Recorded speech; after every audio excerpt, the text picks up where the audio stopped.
Hi, I'm Sophia. This is a video on logarithms and exponents.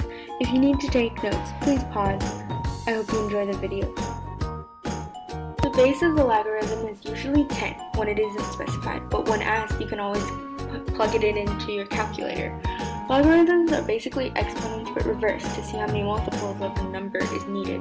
When raised to a power, it means the base number is multiplied by itself that many amount of times. There are a few logarithm laws to follow, and I will explain how and when to use this later in the video.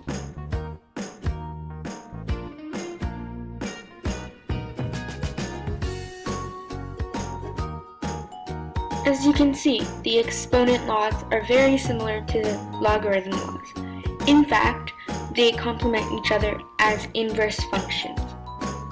This is an example of the inverse function. This is how the values can be changed to find other variables, like how 4 and y are changed. The bottom shows the path of the log law, the x is the base, while the b is the exponent, the c is the result. This can be used to change logs into exponential form. Here is how you write the equation in an inverse function. Using this, we can find numbers and variables through either exponential forms or logarithmic forms. It just depends on what numbers are given, and you can choose either to plug it into a log form or exponential form. For example, when given a power of a number, we can solve it using log by putting it into the inverse function where the equation can be solved.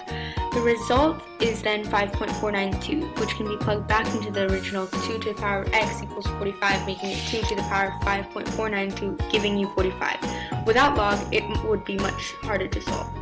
Using logs, when given a number like log 2 equals 0.301 and log 3 equals 0.477, it makes the system easier to solve as you add these two numbers together, giving you the log of 6, which is 0.778. Likewise here, it is the multiplication version.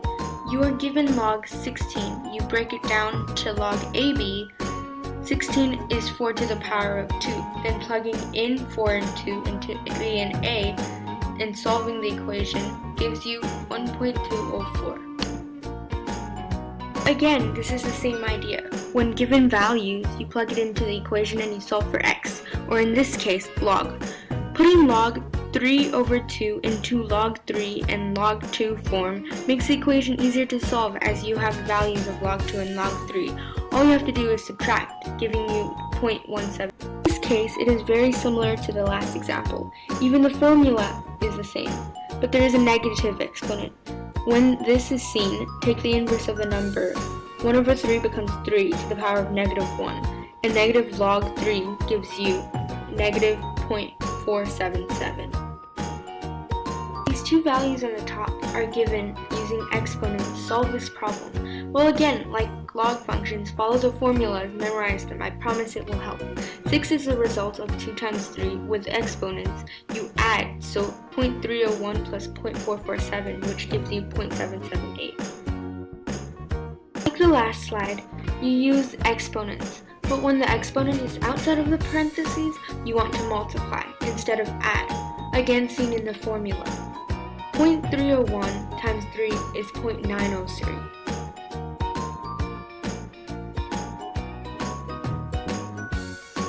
In the other slides, using exponents, when they are multiplied, you add.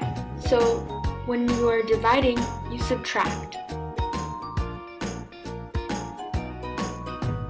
It's a good example where exponents and logs are used together. You should know your square roots, it will help, but if not, logs can help out. Set the base to what you want the multiple of, and the exponent as the number you want to see how many multiples there are.